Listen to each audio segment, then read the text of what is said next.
Welcome to Talkback. Today we will be discussing the WTO and Indian agriculture once again. I have with me here Mr. Sharad Joshi. Welcome, Mr. Joshi. As the pioneer agitator for the cause of the Indian farmer, Mr. Joshi started the Shetkari Sangathan more than 20 years ago. Mr. Joshi heads the National Task Force on Agriculture, which has been set up by the Government of India today. That's quite a long movement from an agitator to actually participating in shaping the policy of the Government of India. So, Mr. Joshi, as the government joins in the WTO negotiations that are going on in Geneva, we see growing unrest on the part of farmers back at home. If I were to start with history at first, can I ask you what your view is? Do you think that we got a raw deal for Indian farmer at the WTO negotiations last time round?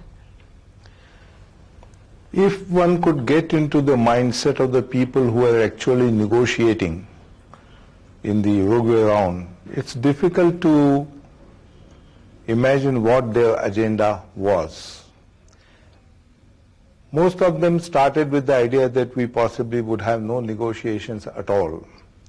And when the negotiations actually started, the objectives were not very clearly defined, with the result that in a way we were sort of dragged on. And finally we found ourselves in a situation where we had to generally accept the consensus that was evolving at the end of the 8th round.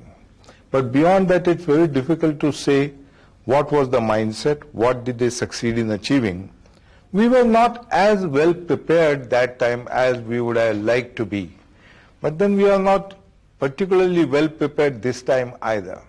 Really? You know, at that time, some of us believe that India was really happy to be left alone with the controls on imports as far as Indian agriculture was concerned. So we didn't really pay attention to what we were allowing the European economies or other developed economies to get away with, high tariffs, high subsidies. Would that be a fair description of what happened? That's only one aspect of the WTO agreement on trade. There are other aspects. But when we are talking about WTO, what is contained in the agreement and what is likely to happen hereafter, one must remember that we are not starting on a clean slate. India is in a class by itself as regards the agricultural situation. Number one, we had a sort of a socialist planned economy which believes in conservation of foreign exchange. So we had a whole plethora of license permits for imports as also exports. Similarly, as regards the support for the farmers, ours was a unique position. While most rich countries give hefty positive subsidies to their farmers, according to the calculations done by the Government of India itself, Indian farmers have had a negative subsidy for as long as we know. So we are switching over from a diametrically opposite position in India, from a position of a straight-jacketed, almost statized agriculture into a system where the intervention of the state is supposed to be minimized. So we are not starting on a blank slate, we are starting with a certain background. Now you mentioned negative subsidy. As you know, much of that is because we were really providing very high protection to our industry. And so when you do the aggregate measure of support, you find negative subsidy. But supposing we leave that behind and we now go to the last 5-6 years when we have actually seen the reforms moving after the WTO agreement, would you say that we have really bridged this gap a little bit? Is agriculture more on a level playing field today than it was before the WTO agreement? The idea that negative subsidies or sort of bias against agriculture necessarily came from bias in favor of industry is only partly correct. There were direct trade measures taken by governments, successive governments, and consistently taken, that had the effect of depressing agricultural prices in India. You mean export controls? Export controls, dumping by the government itself against its own farmers in its own commodity markets, restrictions on movements, restrictions on processing, restrictions on even movement from one state to another. Are you referring to the public distribution system as dumping? Or what do you mean by No, dumping? for by example, dumping? 3 years back, when in India the domestic price, I don't remember the figures correctly, but I think it was something like 580 rupees per quintal. We imported wheat from Argentina and Mexico and Australia, where the landed cost was very much higher than the domestic price going. Now this is the kind of thing, if done by any private party, suppose it's called dumping. That is, you are actually trying to sell at a price which is less than what it would be in their own domestic markets. So we were in a situation where the government was obstructing exports and the government was itself carrying out imports which were not commercial. Now we are switching over from that kind of a position to a WTO kind of position where all government interventions are supposed to be distortive and therefore to be scaled down according to a program that has been worked out by the WTO. Would that be in the interest of India in the long run? Interest of India is difficult to say, but I can say one thing, that the farmers movement that I represent has been advocating that kind of an agenda for the last 20 years. In fact, when I read the first Dunkel draft, what I said is that this is our agenda which is being put forward now by the WTO. And I said even at that time that this badge that I am wearing, if I see Mr. Dunkel, I'll put it on his lapel. So it's not something that is that has been coming from outside. Might be there was some influence from the World Bank, from the IMF, or possibly some of the developed countries. But this has been our agenda as well, because Indian farmers, straitjacketed as they were by all kinds of restrictions within the country and outside the country, wanted that they should get at least what they would have got in a normal free market. And yet you want higher and higher procurement price. So we asked for prices that would cover the cost of production because the prices were depressed by specific government measures. For example, the first agitation we started was on onions, or the second agitation was on sugarcane prices. In those cases, the government had imposed bans on export of onion, with the result that the prices went down. And our argument was that if for any political reason, or for the reason that you want to satisfy the consumers, you are taking certain measures of not allowing the export, then it becomes your responsibility to see that the farmers get the price that they would have got in a free market. And one of the definitions of free market prices, of course, is equal to the cost. So that the best estimate you can get of what would have been the price had the government not intervened. That is where we asked for specific prices. But unlike the labor movement, our stand never was that we should get more and more. In fact, I remember in 1982, we specifically turned down a proposal which wanted that the agricultural prices should be index-based, like the wages of the government servants. We turned it down and said, it's not possible. But you know, if you are for free trade in agricultural commodities, one of the things that people are worried about is that if you have exports and imports freed in agriculture, then you know you will be vulnerable to the shocks in world agricultural supplies. What is your reaction to that? Or do you think that the change in prices would actually be less if you were to engage in trade? I would compare it with the position of a closed economy and a restricted economy. And I think between the two bad situations, I would certainly prefer a situation where we have options, where I am able to choose. In the previous situation, it's the government which decided. So I didn't even know what the rules of the game were. I could decide, for example, to keep back my crop of paddy, and then suddenly find that the government had decided to import paddy for rice from Burma, and the prices would go down. Open market would give at least long-term secular kind of rules of the game, where it would be easier for the farmers to make decisions both about the crop pattern and about marketing. Would you say that we in India have put too much emphasis on food grains and not enough on other crops? Why should we have to produce all the demand that we have for food grains? We can always import if we are actually we have better comparative advantage in producing other crops, for example. Many people believe that Punjab straying into rice paddy cropping is really the result of assured marketing at predetermined prices. So the farmer, plays it safe and goes in for cropping something in which Punjab is really not best suited. What would be your reaction to that? I don't think it was entirely a decision on the part of the farmers. The system was so developed that Punjabi farmer had to accept the wheat paddy trap. For example, if I apply for a sugar mill in Maharashtra, I am more likely to get the license than if I were in Punjab. While Punjab can produce a number of things with advantage, a whole complex of policies have favored Punjabi farmer remaining or giving at least a high priority to the food grains. Another problem that recently cropped up is we have a serious shortage of edible oils and oil seeds. And what needs to be done is shifting at least some part of the irrigated land from food grains to oil seeds. This could most conveniently happen in Punjab.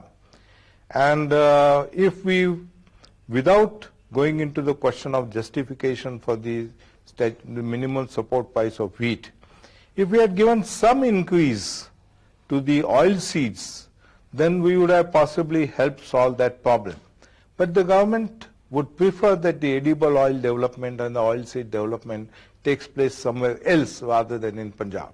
So it's not entirely the decision of the farmers. It's unbelievable, but there is hardly anything that is private about Indian agriculture.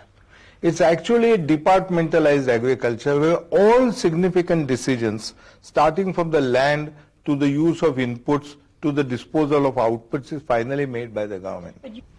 Now, as we look at the reforms in the Indian industrial sector over the past 10 years, we find that there is not that much happening in traditional industries.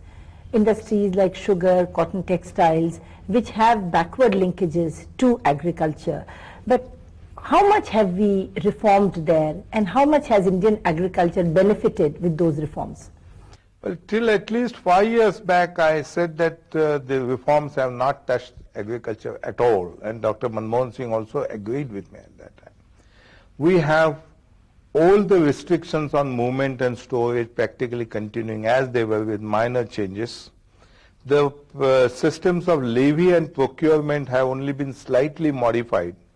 The forward and backward linkage industries continue to be under licenses all over. Sugar has not been delicensed, fertilizers have not been delicensed. In Maharashtra, you can't start even a cotton gin factory. You can't take cotton to Madhya Pradesh or nearby Andhra Pradesh. So that kind of a sort of truncated system does exist in India. And as you started with WTO, I would take advantage of this point to say that even before we globalize, our Indian agriculture needs to Indianize. We need to have a single Indian economic market before we can effectively take part in the world market. Because we are not properly resolved, and that was the point you were making, we have not properly resolved the question of comparative advantages within the domestic economy. And if you have not resolved that, then any arrangement which emphasizes comparative advantage at the global level is not going to work. Now, on April 1, 2001, quantitative restrictions on imports of agricultural items would go. Now, of course, the finance minister has raised duties on some of these items, but there is this fear and apprehension that you are going to open the floodgate of imports, even though at some tariff rates, some duties, what that is going to do to Indian farmer. I think dairy industry is particularly worried about the impact of... Dairy is worried, poultry is worried. In case of edible oils, they are in a bad position. But I think they are taking a more open look at it, that if a consumer is likely to get a product of a better quality at a cheaper price, then a domestic producer is justified in coming in the way only for a limited period of time. He can't go on hiding behind the protectionist wall, keeping his inefficiencies like the manufacturers of Ambassador and Fiat cars. They will have to say that we need 5 years, because everybody accepts that Indian agriculture received a stepmotherly treatment and would possibly need some time to adjust. But given that, I don't think the experience of last year, when 715 commodities were quantitative restrictions were abolished, last year's experience up to now doesn't show anything like floodgates opening up. But I'm not saying that that may not happen. I think we should proceed with the expectation that that might happen. And we have some kind of safeguards, not only in the form of tariff walls, but we can take specific measures against surges. We can take specific measures in case where national security is involved or where some religious sentiments are involved. There are a whole battery which still remains, but we should use it very warily so that nobody gets an impression that India is trying to run away from the commitments in WTO. The basic problem in case of the quantitative restrictions is as follows. Under the socialist regime, practically imports of all things were banned. That didn't mean that imports didn't come in. They came in only through those lucky few who had contacts in the corridors and who managed to get license and permit. So the quantitative restrictions were implemented more through breaches rather than through implementation. And it is these breaches which became an important and major instrument of economic policy. Now what's going to happen is, governments are going to be required to put a tariff wall instead of an absolute restriction. And that too within committed rates. Now are you committed where the commitment is by the government itself? It's Correct. not imposed by... I agree. But are you reasonably satisfied with the bindings that we have for agricultural items on tariff rates? I think in most cases they are excessively liberal. So we have enough room. We have enough room in most cases. But then that's like trying to work out the average depth of a river. There can be some problems in places. But I think the more important thing is to understand that protection can be only time bound. And if you get 4 or 5 years, you will have to develop some program where there is some promise of Indian producers becoming competitive. And they cannot, I think that there will have to be some kind of adjustment in crop patterns which may look agonizing at some point but may prove out to be good in the long run. Does the Indian farmer understand this? The farmers I know appear to understand it. At least the movement that I am connected with appear to have. But then there are others who appear to have some serious difficulties. But that's understandable. And the Chinese girls, when their legs were no more bound by the communist government, they were complaining against their legs being unbounded. But that kind of a reaction is to be expected. Similarly, somebody who is addicted to drug would always complain about being forcibly taken away from the addiction. But you mentioned several times that we need time before our agriculture becomes competitive. Is the government of India doing enough, or the state governments doing enough on irrigation front, on availability of power at affordable prices, on water conservation, all these fronts, so that investment in rural infrastructure is increasing and that enables our agriculture to become more competitive? Well, if the government had really to do that kind of infrastructure building and technology providing, it would be a very difficult job. In fact, since independence, most governments have believed that their job is to provide infrastructure and technology, and the farmers will produce the best they can. And the price and the incentives are not a relevant factor as far as the farmers are concerned. That was the basic philosophy. I think all that we expect the government to do is to keep its hands off. But in the 80s and to some extent even in the 1990s, what we have seen in Indian agriculture is that subsidies have been increasing, but public investment in agriculture has been going down. So does that worry you? Subsidy, I am totally for abolition of all governmental subsidies because they are bad per se. They are stifling. And I don't think there is anything like a subsidy to Indian farmers. Neither about electricity and fertilizers, I can demonstrate it on paper that what really benefits non-farming communities is passed off as a subsidy to farmers. They are really not the beneficiaries at all. So rather than do that kind of a thing, I have even said that the zero tariff electric supply can do damage to the farmers. So what we need or ask for is not really subsidies.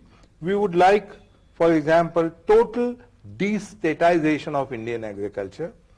We would also like to have all restrictions removed from within the domestic market so that we have one Indian economic unity.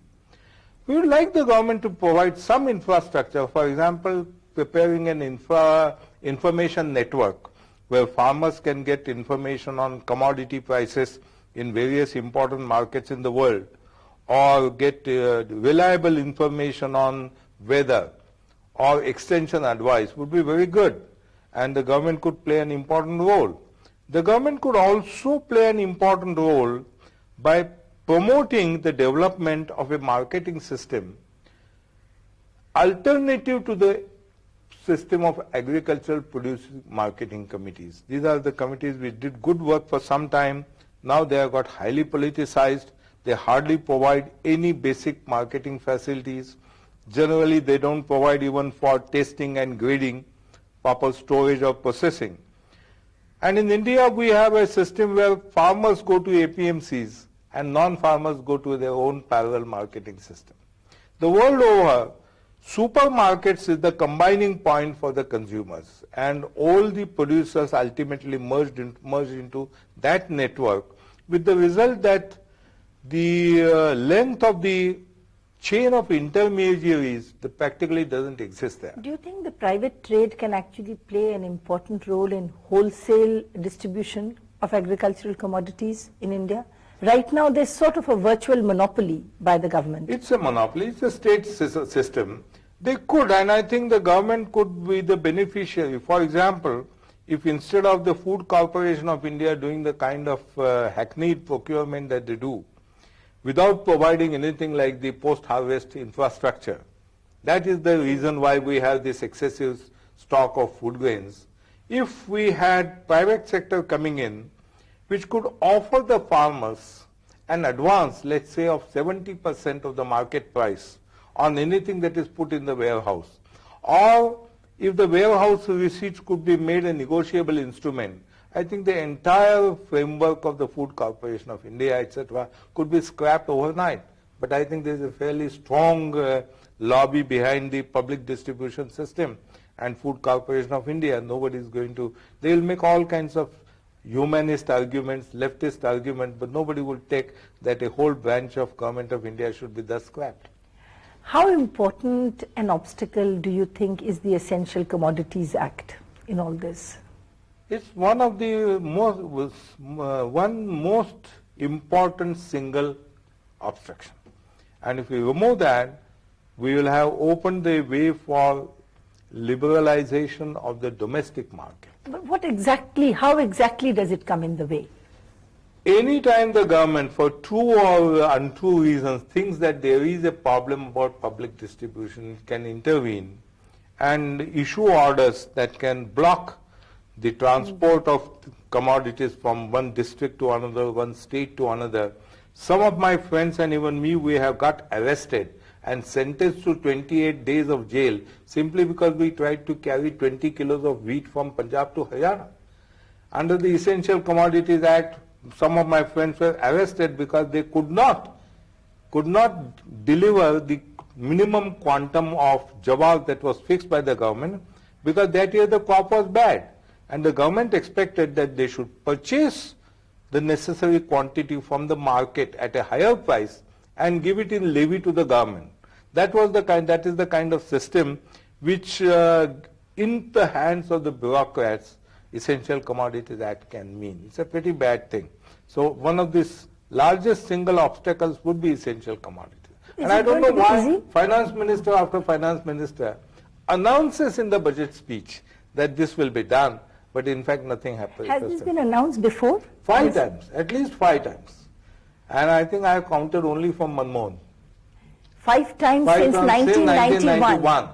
Practically every speech, every economic survey mentions the importance of removing the or attenuating the Essential Commodities Act, number 1, and number 2, the importance of land legislation that would permit at least operative consolidation of land. These are things which are oft repeated but never implemented. And as a result, we don't really have a unified market within the country. You can't move We don't have a unified market because of the Essential Commodities Act primarily. Secondly, the land has got so fragmented, and that's another very serious problem coming to WTO. It would be very difficult to compete with in the world market given the present size of holdings. I don't want to get into the whole controversy about who should own land, whether it should go to the tiller or the poor or landless level, etc. But it should be possible even for the poor to pool together their land so that the operations take place on a scale which is competitive. Thank you very much, Thank Mr. you Joshi. so much, Isha. I think this has been really very enlightening. What I gather from you is that WTO forces us to make certain commitments which we make voluntarily as a government. Which we have been wanting as farmers. Yeah, well, yes.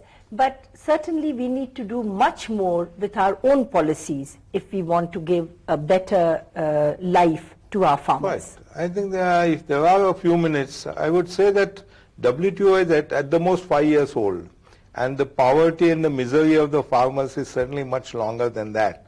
So the problems couldn't be all related to WTO. And we have to work on it ourselves. With Thank that, you. thank you very Thank much.